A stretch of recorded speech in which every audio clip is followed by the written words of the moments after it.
함께 보신 고린도 후서 12장 7절에서 우리 10절까지의 말씀을 가지고 오늘은 가시를 통해 배우는 은혜라는 제목으로 말씀을 나누려고 해요. 자, 가시를 통해 어떤 은혜를 배울 수 있을까? 우리 그것들을 생각하면서 함께 말씀을 보도록 할게요. 여러분 혹시 여러분의 이름이 마음에 드세요? 여러분이 가지고 있는 이름, 여러분이 원해서 선택한 사람은 아마 아무도 없을 거예요. 내가 뱃속에서 엄마한테 나 이름 이렇게 줘주세요라고 얘기한 사람은 아무도 없을 거예요. 불가능한 일이죠. 우리는 이름을 가지고 사는데 그 이름을 내가 원하는 것, 내가 생각했던 것으로 갖고 사는 사람은 많지 않습니다. 물론 나중에 내가 성인이 돼서 내 이름이 마음에 안 들어서 이름을 바꾸는 사람들도 있겠지만 보통은 자신에게 주어진 이름을 갖고 살아요. 저도 저에게 주어진 이름이 있었어요. 태어나자마자. 그런데 저는 어린 시절에 제 이름이 너무 싫었어요. 여러분은 어떠세요? 여러분 이름이 마음에 드시나요? 어떤 사람은 너무 특이해서 싫고 어떤 사람은 너무 평범해서 싫고 저는 어떤 쪽이었냐면 너무 제 이름이 평범하고 흔해서 싫었어요. 어렸을 때 초등학교 다닐 때 이제 수업을 들을 때 국어 시간이나 도덕 시간에 책을 보다 보면은 영희나 뭐 철수, 영수, 우리 형이 영수거든요. 그런 이름들이 가끔 나와요. 자주 나오죠. 사실 가끔이 아니라. 그런데 간혹 가다가 제 이름도 나와요. 경수라는 이름도 간혹 가다 나오는 거예요. 근데 그게 너무 싫은 거예요. 책에 나오는 흔해 빠진 평범한 이름. 그런 걸 보면서 제 이름이 되게 싫었어요. 어렸을 때는. 근데 이름에 뜻이 있잖아요.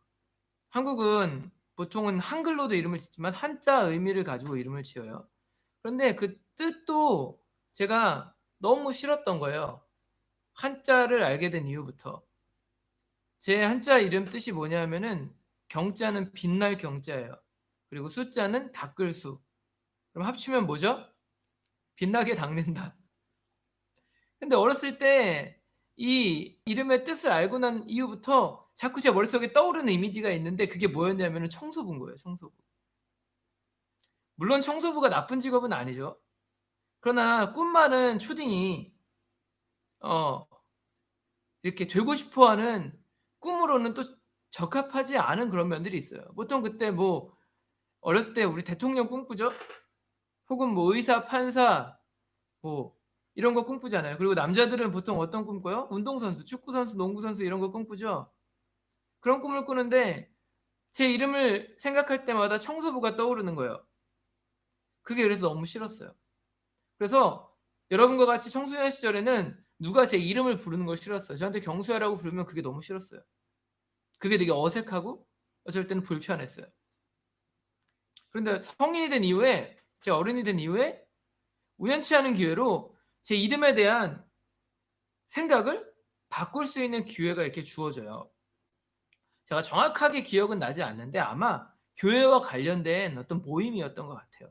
거기서 한 강사분이 오셨는데 그분이 이름에 대한 이야기를 하는 거예요. 그러면서 제가 어린 시절 제 이름을 가지고 느꼈던 그것과 비슷한 이야기를 하시더라고요. 그분도 자기 이름이 어렸을 때 싫었대요. 그런데 신앙을 갖게 된 이후부터 이제 생각이 바뀌었다라고 이야기를 하시더라고요. 어떻게 그럴 수 있었을까요? 성경을 보다가 자신의 이름에 담겨 있는 그 한자 의미, 그것과 비슷한 삶을 살았던 사람을 발견한 거예요. 그러면서 자신 안에 있었던 이름에 대한 이미지가 이렇게 한순간에 바뀌기 시작했다라는 것이죠. 그래서 저도 그때 그 강사분의 이야기를 듣고 제 이름에 대해서 한번 곰곰이 생각해 봤어요. 내 이름의 뜻과 비슷한 인생을 사는 사람이 있나? 성경에 빛나게 닦는 일을 한 사람이 있나? 라는 질문을 던졌어요. 그리고 말씀을 보다 보니까 진짜 있는 거예요. 누구였을까요? 침례 요한이에요. 제가 영어 이름을 낼 때 제이콥과 존이라는 이름 2개 놓고 이제 고민을 했었거든요. 왜냐면 제 정체성이 침례 요한 그런 부분들을 이름에 이제 담고 있었기 때문에. 근데 이제 제 이름은 이제 야곱이라는 이름을 짓게 됐죠. 그건 뭐 나중에 이제 이야기할 부분이지만. 자, 침례 요한은 어떤 인생을 살아요? 예수님이 오실 길을 마지막까지 예비했던 선지자였죠. 예수님이 오실 길을 빛나게 닦았던 마지막까지. 제 그냥 해석이에요. 그래서 빛나게 닦는다라는 그 의미가 침례 요한과 되게 어울리게 제가 느껴졌어요. 그래서 내 이름이 나쁜 게 아니구나라는 생각을 갖게 되면서 이름을 바꾸고 싶다는 생각이 그때부터 들지 않았어요. 물론 이제 제 이름이 그렇게 마음에 드는 건 아니에요. 그러나 이름의 의미를 생각할 때 그것이 이제 마음에 들기 시작했다라는 것이죠. 20년 넘게 제 이름이 너무 싫었는데 그 말씀 안에서 이름의 의미를 새롭게 발견한 이후부터 한순간에 제 이름이 좋아지게 되었다라는 거예요. 신기하죠? 근데 제가 이번 주 한 주간 말씀을 준비하면서 이게 어쩌면 오늘 우리 앞에 놓여져 있는 문제들을 풀 수 있는 하나의 해답이지 않을까라는 생각을 해봤다라는 거예요. 우리가 눈앞에 있는 것들, 내가 불편해하고 내가 넘어서지 못한 일들, 나에게 때로는 가시와 같이 나를 아프게 하는 일들, 그런 걸 바라보는데 그런 게 변하지 않아요. 그런 상황이 바뀌지 않아도 그것이 나에게 은혜로 다가올 수도 있겠구나라는 생각을 해봤다라는 거예요. 자, 우리가 지금 코로나 바이러스로 인해서 6개월 넘게 정상적인 일상의 삶을 살아내지 못하고 있죠.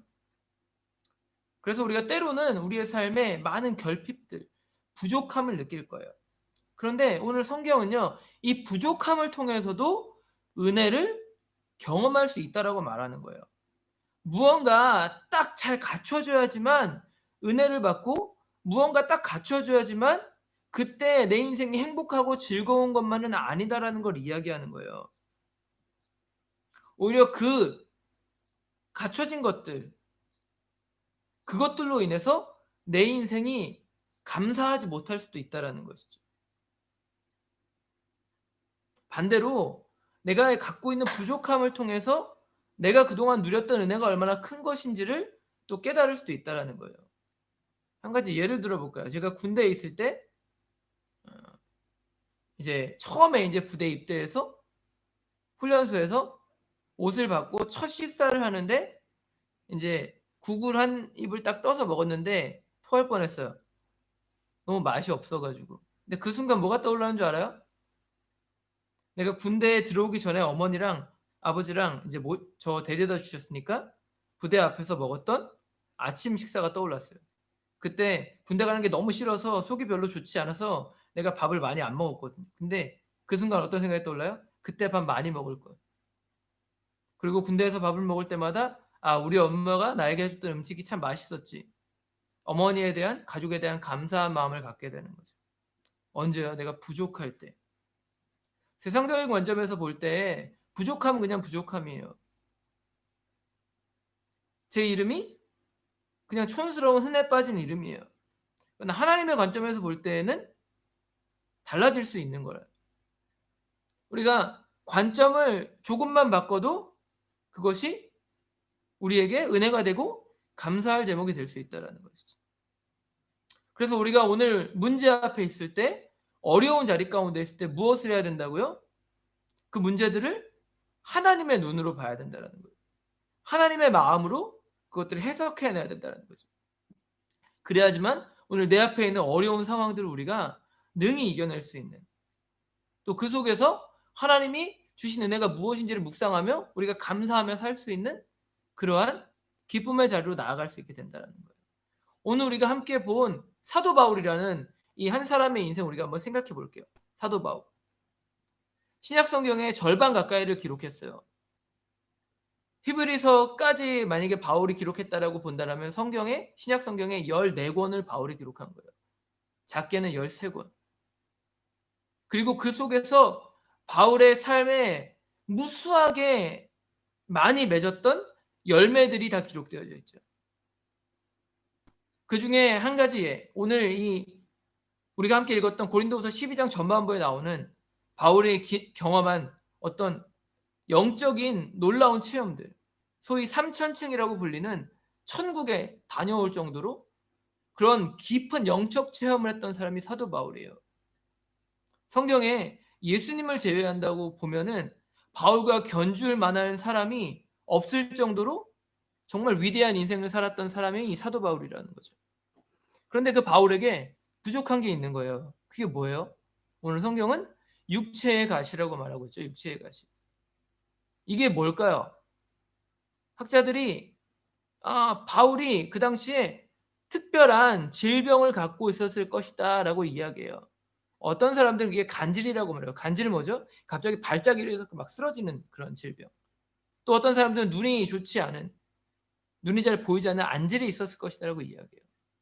그런데 이게 어떤 종류이든지 간에 사도 바울의 사역에 있어서 엄청난 핸디캡으로 작용할 수밖에 없었다라는 거죠. 하나님의 꿈을 이루는 과정 속에서 그를 자꾸 가로막는 거예요. 한번 생각해 보세요. 사역을 하다가 복음을 전하고 말씀을 전하는데 갑자기 간질이었다라면 그가 쓰러져서 막 발작을 일으키는 거예요. 혹은 눈이 잘 보이지 않아서 사역을 할 수 없는 어떤 핸디캡들이 만들어졌다고 생각해 보세요. 바울에게 너무나 큰 약점이죠. 그래서 바울이 오늘 성경에 뭐라고 말해요? 주님 앞에 이걸 기도했다라고 말하는 거예요. 8절에 보니까 나는 이것을 내게서 떠나게 해달라고 주님께 3번이나 간청했습니다 라고 말해요. 육체의 질병을 없애달라고 무려 바울이 3번이나 기도했다라는 거예요. 에이 뭐 그게 어때서요? 라고 이야기할 수 있어요. 3번밖에 안 했잖아요. 여러분 그런데 바울의 삶을 우리가 알고 있다면 이게 바울에게 있어서는 큰 절망일 수밖에 없다는 걸 우리가 깨달을 수 있어요. 왜? 바울의 사역을 한번 보세요. 평생에 걸쳐서 여러분 수많은 사람들의 질병을 고쳤던 바울이에요. 심지어는 여러분 손수건 하나만 던지면 병든 자가 치유되는 일들이 일어나요. 죽은 자가 살아나는 기적들이 일어나요. 그런데 정작 자기 안에 있는 질병을 치료하지 못하는 거예요. 바울의 마음이 어땠을까요? 누구보다도 답답했을 거예요. 다른 사람은 다 고치는데 왜 나만 안 되지? 여러분 이런 생각하지 않았을까요? 바울을 바라보는 사람들은 어땠을까요? 예를 들어 바울을 대적했던 사람들, 그들이 바울을 조롱하지 않았을까요? 야, 너 다른 사람들 고치기 전에 네 병이나 고쳐. 이렇게 얘기하지 않았을까요? 그래서 바울의 삶에, 사역에 그것이 큰 장애물일 수밖에 없는 거예요. 바울이 개인적인 유익을 위해서 지금 고쳐달라고 하는 게 아니에요. 어쩌면 사역을 하다 갑자기 쓰러지면 사람들의 신뢰를 잃을 수도 있죠. 그런 상황 속에서 바울이 하나님의 내가 꿈을 이루어야 되는데 하나님 이거 고쳐주시면 안 되나요? 간절하게 주님 앞에 기도하는 거죠. 하나님의 일을 더 잘하기 위해서. 우리도 그렇잖아요. 하나님 나의 비전이 무엇인지 나에게 알려주세요. 하나님 내가 그 비전을 알게 되면 주님의 뜻을 따라서 내가 열심히 살아보겠습니다. 하나님 오늘이 나의 앞에 있는 문제들이 해결되어지면 내가 주님의 뜻을 이루게 해서 주님의 비전을 이루기 위해서 내가 열심히 한번 살아볼게요. 기도하는데 오늘 내 앞에 있는 문제들이 떠나가지 않는 거예요. 주님은 바울의 그 간절한 기도를 어떻게 하세요? 거절하세요. 여러분 왜 주님이 이렇게 하신 걸까요? 바울이 생각하는 그 질병이 하나님에게는 질병이 아니었기 때문이에요. 바울은 핸디캡이라고 생각했는데 하나님은 그것이 바울의 삶의 가장 큰 무기라고 오늘 말씀하시는 거예요. 7절을 여러분 자세히 보세요. 이렇게 말합니다. 여러 계시를 받은 것이 지극히 크므로 너무 자만하지 않게 하시려고 내 육체에 가시 곧 사탄의 사자를 주셨으니 이는 나를 쳐서 너무 자만하지 않게 하려 하심이라. 여러분 이게 무슨 말인가요? 하나님이 바울을 고쳐주시지 않은 이유가 뭐죠? 바울이 무수히 많은 영적 체험을 하고 너무나 놀라운 사역들을 해내요. 그런데 바울이 그러한 놀라운 사역들 때문에, 현상들 때문에 혹여라도 자만하여서, 교만하여서 하나님을 떠나지 않게 하시려고 주님이 그 병을 고쳐주시지 않았대요. 자신의 능력을 자랑하다 하나님의 능력을 잃어버리는 그런 실수를 저지르지 않게 하기 위해서 그 육체의 가시를 남겨주셨다라는 거예요. 하나님 너무 이기적이지 않나요? 라고 질문할 수도 있겠죠. 그런데 여러분, 육체의 가시 고쳐줘서 하나님 떠나고 구원받지 못하는 것보다 육체의 가시를 가진 채 하나님 나라에 들어가고 하나님의 꿈을 이루는 삶을 사는 게 훨씬 더 가치 있다라는 거예요. 그래서 바울이 뭐라고 말합니까? 9절에 이렇게 말해요. 내 은혜가, 하나님이 바울에게 말씀하신 거예요. 내 은혜가 내게 족하다. 내 능력은 약한 데서 완전하게 된다. 여러분, 이 말이 이해가 되세요? 하나님은 바울의 약함이 곧 완전함이라고 말씀하시는 거예요. 다시 말해 병에 걸린 바울이 하나님이 보시기에는 정상이라는 거죠. 바울이 병에 걸린 적이 없다라고 말씀하시는 거예요, 주님은. 왜? 그것 때문에 하나님의 꿈을 붙잡는 정상적인 삶을 살 수 있기 때문이에요. 완전해질 수 있다는 것이죠. 여러분, 완전함이 뭡니까? 완전함이 돈 많이 벌고 성공하고 좋은 차 타고 좋은 집에 살고, 그게 완전함인가요? 여러분, 성경에 말하는 완전함은 무엇이죠? 거룩해지는 것, 하나님의 꿈을 이루는 것, 하나님의 뜻대로 사는 것, 하나님이 예비하신 천국에 가는 것, 그게 완전함이에요. 여러분, 과거 율법을 붙잡았던 바울을 생각해 보세요. 스스로 능력 있다였을 때 바울의 인생은 어땠습니까? 스데반을 돌로 쳐 죽이는 죄 동조했고 예수 믿는 수많은 자들을 죽인 살인자의 삶을 살았어요. 그러나 자신의 약함을 알게 되었을 때에 그때 그의 삶이 변화되어지는 거예요. 자신이 씻을 수 없는 죄를 지었다는 것을 깨닫게 되었을 때에 자신의 죄를 대신해 죽으신, 십자가에 달려 죽으신 그 예수님을 알게 되었을 때에 비로소 그 인생이 가치 있는 인생, 하나님의 꿈을 이루는 완전한 인생의 자리로 나아가게 되었다는 것이죠. 예수 그리스도를 알지 못했을 때 바울의 꿈은 사람을 죽이는 자였어요. 그러나 지금은 사람을 살리는 자의 인생을 사는 거예요. 그렇기 때문에 오늘 바울은 자신의 약한 것을 자랑할 수밖에 없다라고 말하는 거죠. 심지어는 자신의 약함을 기뻐한다라고까지 말하는 거예요. 여러분, 약점 없는 인생이 있나요? 없어요. 누구나가 다 약점을 갖고 살아갑니다. 그 약점이 내 육체적인 약점일 수도 있고 내 환경적인 약점일 수도 있어요. 내가 갖고 있는 내 육체적인 태어날 때부터 갖고 있는 바울과 같은 약점일 수도 있고요. 혹은 오늘 우리 앞에 놓여져 있는 이 코로나 사태와 같은 우리를 앞으로 나아가지 못하게 만드는, 우리를 가로막는 이 환경적인 약점일 수도 있습니다. 그런데 여러분, 중요한 것은요, 그 속에서도 해석에 따라 우리의 삶이 하나님을 붙잡아 승리하는 삶을 살 수도 있다라는 거예요. 그 속에서 은혜가 무엇인지를 깨닫고 그 속에서도 평안하며 기뻐하며 하나님의 뜻을 이루는 삶을 살아낼 수 있다라는 거예요. 그런데 우리는 그 속에서 하나님이 일하실 수 있다라는 것을 종종 잊어버린다라는 거죠. 그것들을 생각하지 못한다라는 거예요. 그게 참 안타까운 일이에요. 여러분, 우리는 어느 누구보다 오늘 우리 앞에 있는 어려움, 우리 앞에 있는 약점들을 잘 알고 있어요. 여러분, 개인적인 육체적인 약점들, 또 환경적인 여러분 삶에 있는 핸디캡들, 우린 잘 알아요. 그런데 여러분, 그거 아세요? 하나님 앞에서 우리가 그것들을 잘 인정하려고 하지 않아요. 여러분, 인정하는 사람은요, 어떻게 해요? 내 보여요. 간혹 청년들이 저한테 성경의 어느 부분이 잘 이해가 안 돼서 질문을 할 때가 있어요. 문자를 보내거나 혹은 물어볼 때가 있어요. 저는 그럴 때마다 어떻게 하는 줄 아세요? 제가 아는 거면은 대답해줘요. 제가 모르면 모른다라고 이야기해요. 그리고 제가 조금 주석이나 책들 찾아보고 연구해보고 나중에 이야기해 줄게요라고 대답해요. 거기서 아는 척하지 않아요. 왜? 거짓이니까. 우리가 하나님 앞에서 때로는 그럴 때가 있어요. 내가 부족하고 내가 힘들고 어려운데 그것들을 주님 앞에 인정하고 싶지 않은 거예요.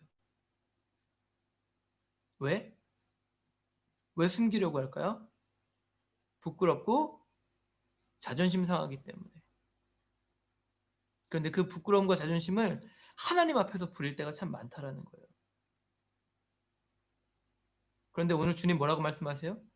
우리의 약함을 들어 쓰신다고 말씀하시는 거예요. 근데 우리는 어떻게 기도하죠? 주님 나 강하게만 해주세요라고 기도해요. 강하게 해달라고만 기도하는 거예요. 하나님은 약한 데서 온전해진다고 말씀하시는데 우리는 강하게 해달라고 기도해요. 그러니까 하나님과 핀트가 나가는 거죠. 여러분 기도의 시작은 나의 약함을 인정하는 것입니다. 그때 우리가 하나님의 은혜를 체험할 수 있는 거죠. 내가 할 거야. 이게 아니라는 거예요. 하나님 나 강하게 해주시면 내가 할게요가 아니에요. 하나님 내가 약하니까 하나님 당신이 해주세요. 이게 하나님이 원하시는 기도의 방향이라는 거죠. 여러분 때로는 하나님의 방법이 이해가 되지 않을 때가 있습니다. 왜 하나님은 우리에게 필요한 거 다 주지 않으시고 이렇게 우리를 힘들게 하시지? 이해되지 않아요. 왜 오늘 전 세계 가운데 이런 코로나 바이러스로 인해서 사람들이 또 내가 힘들게 하시지? 이해가 안 돼요.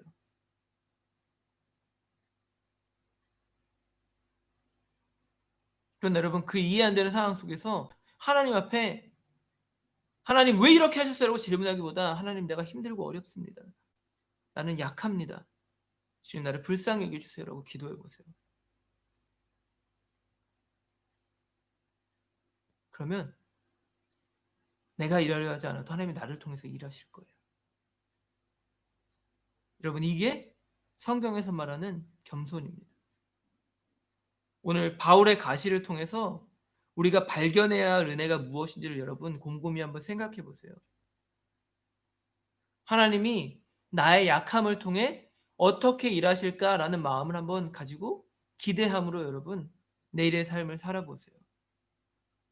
그러면 여러분 하나님이 여러분의 삶을 통해서 여러분이 생각하지 못한 일들을 이루실 것입니다. 여러분 한 주간의 삶 속에서 여러분의 삶이 나의 약함을 인정하는 그런 삶을 사시길 바랍니다. 아니 나의 약함을 자랑하는 삶을 살아보세요. 주님 앞에. 또 나의 약함을 기뻐하는 삶을 살아보세요. 그러면 주님이 여러분을 완전하게 하실 거예요. 그 은혜를 경험하게 하실 겁니다. 닫혀있는 상황 속에 갇혀있는 상황 속에 하나님의 뜻을 이루는 삶의 자료 여러분들 인도해 가실 거예요. 그것을 여러분 믿음으로 여러분 앞에 주어진 하루하루의 삶을 승리로 이끌어내는 하나님의 이끄심을 인도하심을 경험하는 우리 사랑하는 중고등부 모든 지체들이 되시기를 예수님의 이름으로 간절히 축복합니다. 자, 기도하겠습니다. 하나님 오늘도 토요일을 맞이해서 우리 사랑하는 중고등부 지체들 토요 예배 자리로 불러주심에 감사드립니다. 하나님 매주 같은 시간 우리가 온라인이라는 환경에서 라이브로 예배를 드립니다. 현장에서 얼굴과 얼굴을 마주대하며 드렸던 예배보다는 어쩌면 집중도가 떨어질 수도 있을 것입니다. 그러나 어떤 이들은 이 온라인 예배가 말씀을 더 깊이 들을 수 있는 기회라고 말하는 사람들도 있습니다. 어떤 이들은 온라인 예배가 힘들다라고 말하지만 어떤 이들은 거기서 더 많은 은혜들을 경험한다라고 말하는 이들도 있습니다. 하나님, 무엇이 맞는 것일까요? 마음이 하나님 앞으로 긍정적인 마음과 은혜의 마음으로 변화될 수 있다면 하나님 우리가 어떤 환경 가운데 있든 그 예배를 통해 우리는 하나님을 만날 수 있고 은혜를 누릴 수 있게 될 것입니다. 하나님 우리의 약함을 대하는 것도 마찬가지입니다. 우리는 여전히 연약한 부분들 또 약점들이 많은 사람들입니다. 부끄러움이 많은 사람들입니다. 불만이 많은 사람들입니다. 나에 대한 만족이 없는 사람들입니다. 하나님, 그러나 그것 때문에 하나님을 붙잡을 수 있다라는 사실을 우리가 잊지 않기를 원하오니, 오늘 우리 안에 바울과 같은 가시가 있다라면, 오늘 우리 앞에 놓여진 이 상황이 바울과 같은 가시와 같은 상황이라면, 하나님, 이 상황이 끝나지 않을지라도, 마무리되어지지 않을지라도, 하나님, 우리가 그 속에서 믿음으로 하나님의 뜻을 취하여 하나님의 은혜를 누릴 수 있는 삶을 살게 하여 주시옵소서. 하나님, 천국은 오늘 우리 마음 가운데 있습니다. 이것을 잊지 않게 하여 주시고, 나의 약함은 나의 자랑입니다. 나의 약함은 나의 기쁨입니다. 나의 약함은 나의 완전함입니다. 이 고백을 올려드릴 수 있는 우리 중고등부 시대를 될 수 있도록 한 주간의 삶을 붙잡으시고 인도하여 주시옵소서. 함께 하시고 인도하시고 역사하실 주님의 이름을 찬송하며, 오늘도 우리의 삶을 늘 좋은 길로 인도하시는, 우리를 완전케 하시는 구원자 나사렛 예수 그리스도의 이름으로 감사하며 간절히 기도드렸습니다. 아멘.